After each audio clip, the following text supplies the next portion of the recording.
Cette émission est conçue et réalisée par des membres de la communauté avec l'aide de Télé-Cogeco.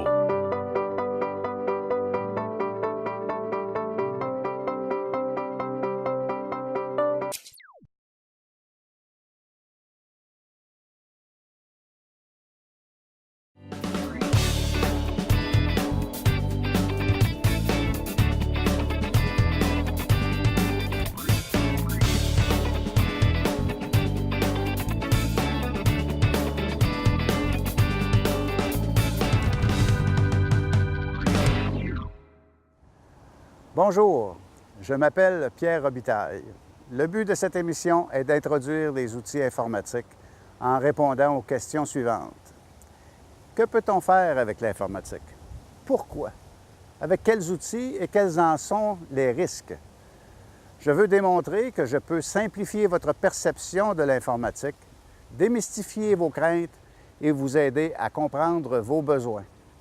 Par le biais de laboratoires, de Vox Pop et de mise en situation, d'entrevues avec des experts, nous allons découvrir ensemble les diverses possibilités qui s'offrent à vous, ainsi que les outils disponibles pour les réaliser. Bref, une émission conçue pour répondre à des questionnements, des peurs, des besoins, et qui, je l'espère, rendra cette merveille qu'est l'informatique à la portée de tous. Bienvenue dans la bulle à Pierre.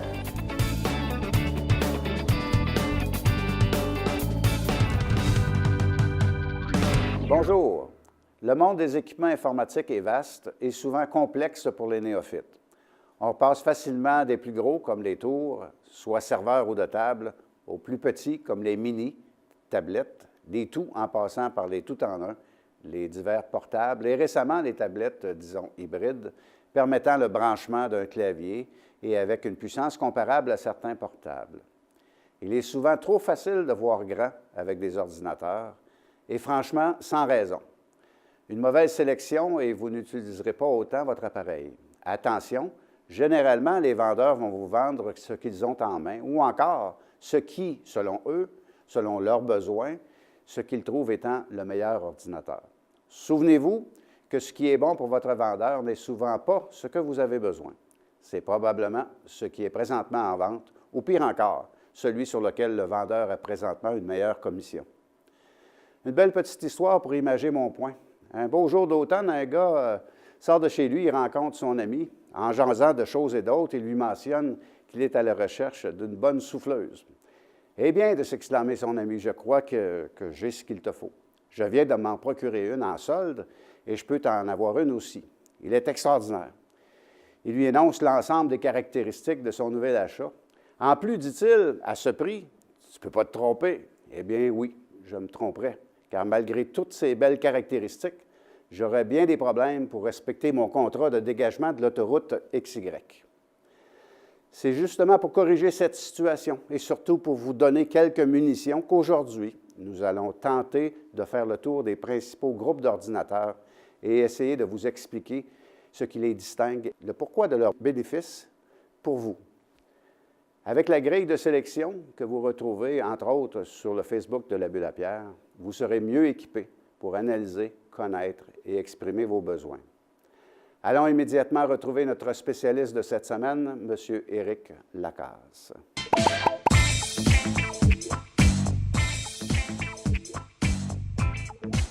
Bonjour Éric. Bonjour Pierre. Ça va bien? Oui. Éric, j'aimerais que tu nous parles un peu de ton parcours. J'ai débuté en informatique en 1997 pour le groupe Canam comme spécialiste d'application puis programmeur analyste. Puis j'ai travaillé pour eux jusqu'en 2012. Puis depuis 2012, je suis consultant en informatique et programmeur web. Parfait. Éric, avant d'entamer l'ensemble des produits, j'aimerais qu'on fasse une comparaison entre un ordinateur et un véhicule. Oui. Pour imaginer un petit peu aux gens, c'est quoi la différence entre ces différents éléments-là. Alors, on va voir une image, en fait, qui représente un véhicule. Si tu peux nous montrer les équipements, on pourra aussi en même temps démontrer à quoi ça sert. Là. Comme par exemple, si on parle du CPU, Bien, par exemple, le CPU, ou d'un moteur. le processeur, on pourrait le comparer au moteur de l'ordinateur, en fait. C'est vraiment juste ce petit module carré-là. C'est vraiment ça qui fait la vitesse là, de calcul de l'ordinateur. Sa puissance. Sa puissance, en fait. C'est bon. Si on parle par la suite de mémoire, par exemple, dans un ordinateur, Oui. moi, je pense qu'on pourrait regarder le nombre de passagers, en fait, la puissance de pensée, Oui, l'intelligence. on pourrait associer ça aux passagers, donc la mémoire vive. C'est une barrette comme ça, fait que on peut varier de 4 à 16. Ils vont parler de 4 gigs de mémoire vive, 8, 16, 32 maintenant.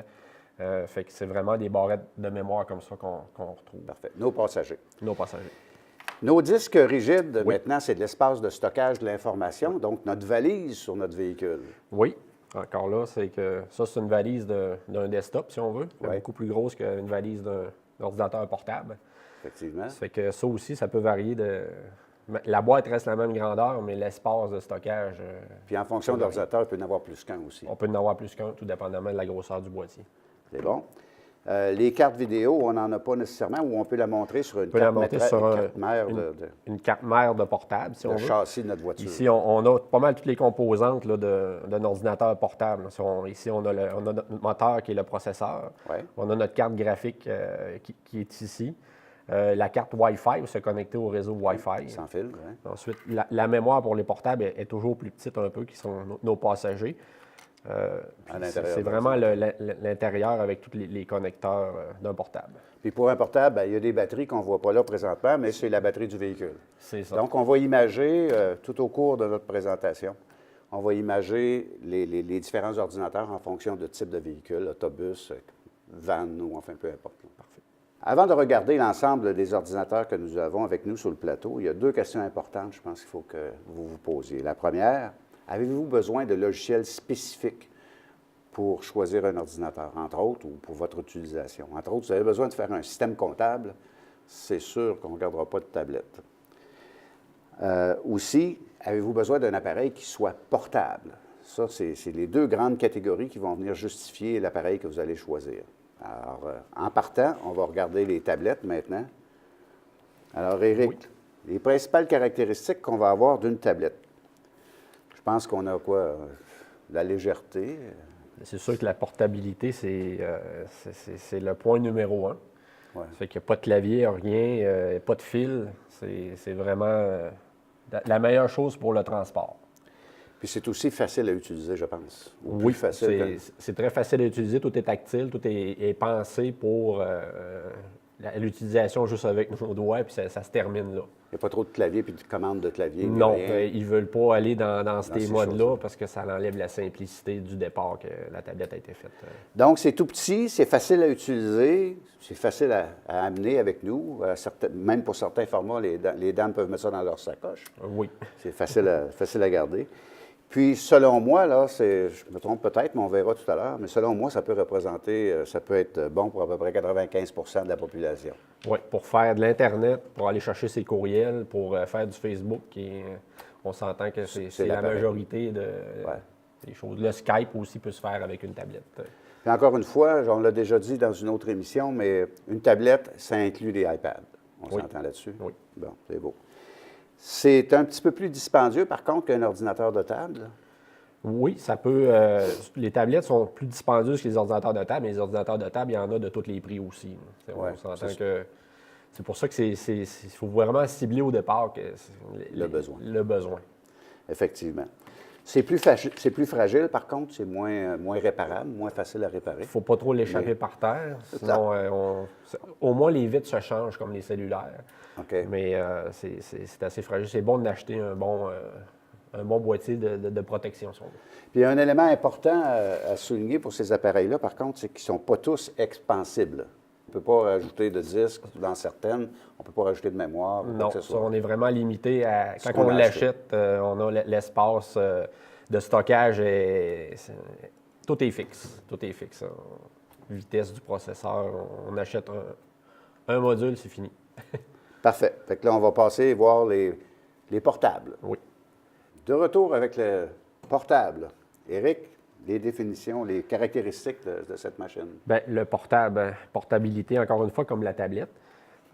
Sauf qu'on a un clavier, puis on a en plus le trackpad qui simule une souris. Dans ce modèle-ci, bien, il est convertible, donc on peut le transformer en tablette. Donc, il devient mode tactile. Fait que lui, il y a comme les deux mondes, si on veut. Puis l'avantage que le portable a, étant donné qu'il vire le OS Microsoft, on peut tout installer les applications complètes, comptabilité et tout ce qu'on veut, qu'on ne peut pas nécessairement installer sur une tablette seulement.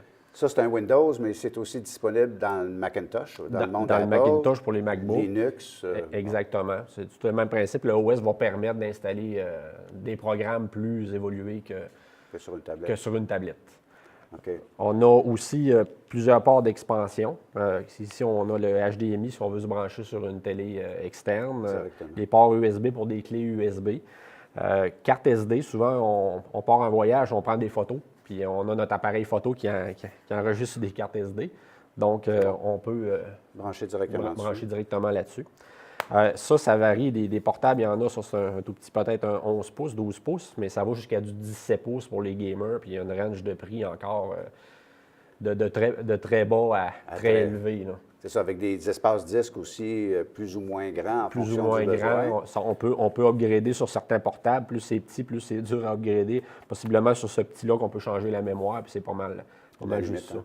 Ouais. C'est ça. Fait que les cartes de son, caméra là-dessus aussi, j'imagine, là, pour être capable d'au moins faire du Skype ou des choses du genre. Exactement. Ah bon, c'est intéressant. Ensuite de ça, pour les portables de gamer, bien là, encore là, l'expansion, elle peut se faire un peu plus, mais ça reste portable. Quand on veut upgrader un portable, c'est toujours plus cher à upgrader. Ça fait que c'est toujours bon de... Puis il y a toujours l'inconvénient du portable qui n'est pas nécessairement facile à réparer ou très dispendieux à réparer, j'imagine. C'est ça. Fait que plus c'est petit, comme je dis, plus le prix va avec en fonction de la réparation. Alors, ça va pour le portable. On va passer à la prochaine catégorie, les ordinateurs de table. Bon, de retour avec les ordinateurs de table et des tours. Alors, Éric, on a quelques beaux spécimens ici.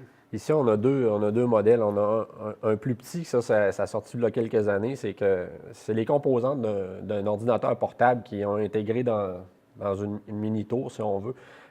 Les gens, souvent, ils n'aiment pas ça voir les fils, puis ils aiment ça petit, puis ça ne prend pas trop d'espace. Donc, c'est des beaux petits modèles qui ont sorti, qui font le travail. On peut voir aussi l'intérieur dans ce cas-ci. C'est un peu ce que j'ai montré au début de l'émission. C'est beaucoup les composantes, la mémoire et lecteur de CD, processeur qui est en dessous ici. Beaucoup de ports d'expansion. On voit les ports USB, les ports pour les sorties d'écran. Ensuite de ça, l'audio pour les microphones. C'est vraiment beaucoup en avant aussi. Oui. Là, on se ramasse dans le monde des fils. Oui, là, c'est sûr qu'en desktop, on tombe avec beaucoup de fils. Parce que ça prend un clavier, ça prend une souris. Ça prend un écran, bien entendu. C'est sûr que c'est bon tant qu'à avoir la sélection d'un moniteur, là, de prendre un moniteur intégré avec des haut-parleurs ou une caméra web intégrée, parce que tout passe par un fil qui est le HDMI la plupart du temps. Le son, tout passe dans un fil au lieu d'avoir une pieuvre. C'est ça. Alors, il y a un petit peu d'expansion, un peu plus que dans un portable. Oui. Mais c'est pas encore comme c'est plus accessible. C'est beaucoup plus accessible parce qu'on fait juste enlever le couvert, on peut changer en mémoire et on met le couvert. Tandis qu'un portable, on joue avec les petites vis. Ça ici, on a le gros desktop, mais lui, c'est vraiment les composants, tout est plus gros. Puis ça, on peut faire prendre de l'expansion à ça très longtemps. Parce qu'il y a des boîtiers qui sont quand même plus gros que ça aussi. Là. Oui, c'est ça. C'est sûr, la hauteur, des fois, les gamers vont avoir un gros boîtier, mais en fait, c'est des ventilateurs qui vont sortir la chaleur. Okay. Mais aussi mettre beaucoup plus de disques durs pour de l'espace. Surtout les montages vidéo, on est mieux d'aller vers ça parce qu'on a de l'expansion pour mettre des disques additionnels. On peut changer les cartes graphiques, on va des cartes plus puissantes. Les expansions, c'est similaire, un peu les mêmes ports qu'on retrouve. Ça prend clavier-souris, ça aussi. Ouais. Beaucoup de filage. Mais c'est l'expansion, en fait. C'est l'expansion qui fait d'aller vers un gros boîtier. Si on s'entend qu'on veut rajouter, on sait qu'on va avoir à rajouter de l'espace. Comme je disais, montage vidéo, surtout, ça prend beaucoup d'espace. Au lieu d'aller vers une tour, un gros boîtier. Puis physiquement, ça prend beaucoup d'espace aussi. Ça prend beaucoup d'espace aussi. C'est un des défauts de ces équipements-là. Sauf que celui-ci est plus facilement réparable. Pour ce qui est de la réparation, c'est sûr qu'un gros boîtier, tout est plus facile à réparer. Les composantes se changent pas mal toutes. Donc, tout est indépendant comparativement à un portable comme ça, que tout est sur la carte mère. Ça fait que ça donne... c'est beaucoup moins dispendieux à réparer une tour comme ça. Parfait. Alors, nous allons maintenant nous diriger vers le tout-en-un. De retour avec les tout-en-un. Alors, Éric, une particularité de ces machines? Bien, en fait, ça le dit tout en un. Ça fait qu'on a l'ordinateur, puis on a l'écran intégré. La seule chose qu'on rajoute après ça, c'est un clavier souris, puis comme fil. On n'a pas, Puis il peut être sans fil. il peut être sans fil aussi. C'est vraiment, on a toutes les fonctionnalités. Je vais prendre lui parce qu'il est plus petit que, Plus petit plus petit que celui-là. Mais en fait, si on regarde, on a les mêmes ports d'expansion. Ici, on a notre lecteur CD-DVD. Ensuite, en arrière, on a les ports d'expansion USB, carte de sortie audio, réseau. Puis on a un peu sur le côté ici, un peu comme on voyait tantôt sur le portable. On a les mêmes sorties, microphone USB, puis la carte SD pour les appareils photo. Donc, ça, encore une fois, il faut se rappeler que c'est vraiment à l'intérieur d'un portable. Exactement. Si on ouvre ça en dedans de ça, mais pour donner de l'expansion à ça, rajouter de la mémoire, ça devient plus complexe parce que tout est plus compact. Mais disque dur, normalement, ça change très bien quand même, puis la mémoire dans À l'intérieur de cet équipement-là. Oui. On en a un qui est beaucoup plus gros. Oui, c'est un iMac.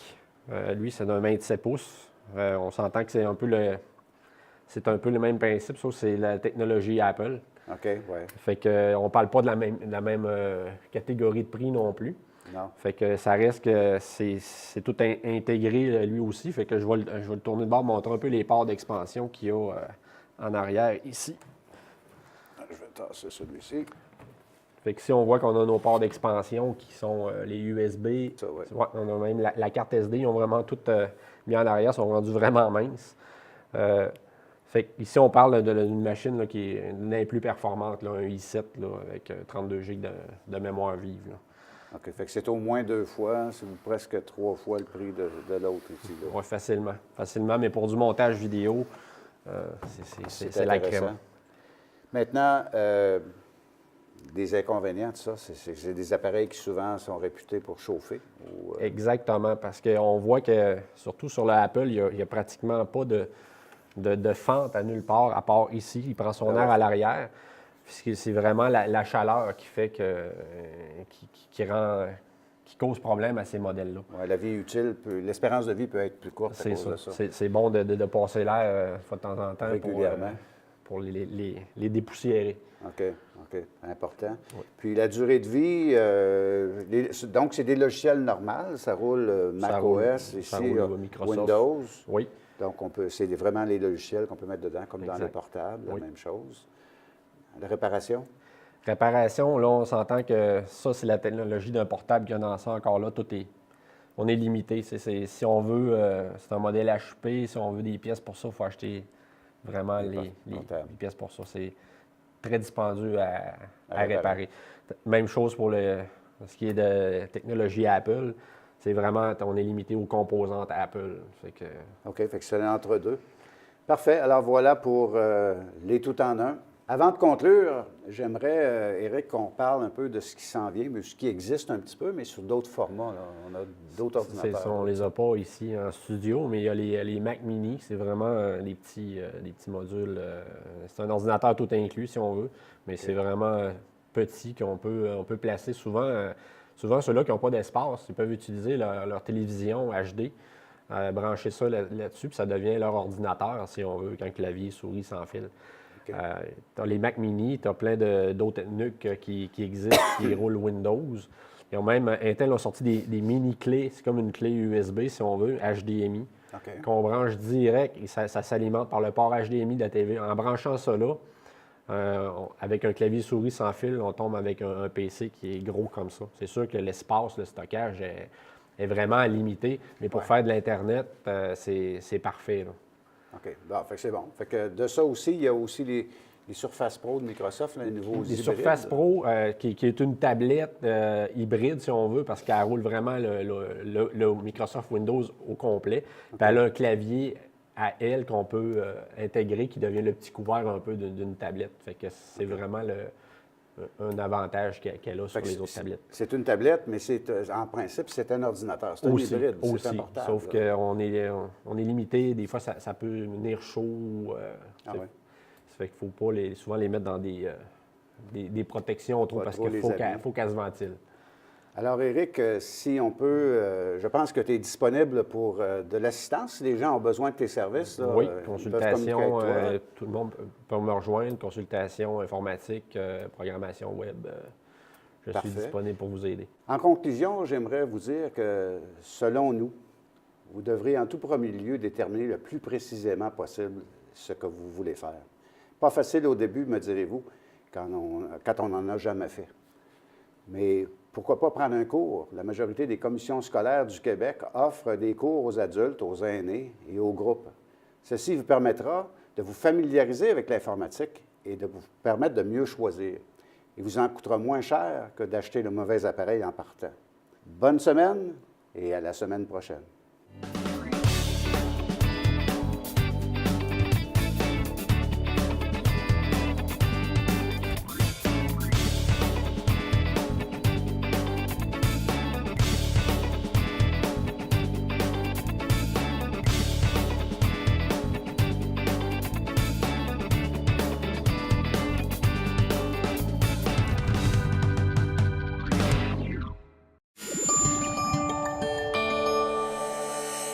Télécogeco, un service exclusif aux clients de Cogeco.